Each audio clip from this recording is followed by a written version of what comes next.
Welcome to the Banker Lamp. Please enjoy the video.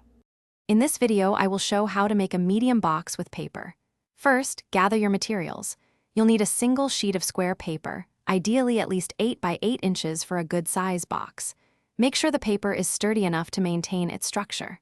While not strictly necessary, a ruler and a bone folder can be very helpful for achieving precise and crisp folds, which will make your box look much neater. Let's get started. Now let's begin with the basic folds. Start by folding your square paper in half horizontally and then vertically, creasing well each time. Unfold the paper completely. Next, take each of the 4 corners and fold them precisely to the center point where your creases intersect. This will form a smaller square. After that, fold 2 opposite sides of this new square to the center line and then unfold them. These initial steps are crucial for the box's structure.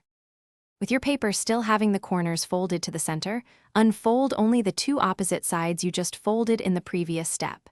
Now, carefully make 2 small cuts.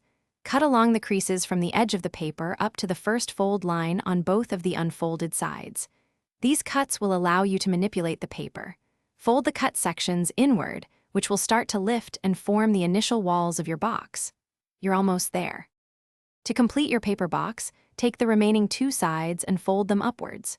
Use the cut sections you created earlier to secure these sides, essentially wrapping them around the upright walls. Carefully tuck the small flaps into the box, ensuring they are snug and lock the structure firmly into place. This creates a sturdy and functional paper box. For more great tips and deals, including a fantastic book on personal finance, check the description below. Thanks for watching. Thanks for watching. If this was helpful, leave a like and consider subscribing. See you next time.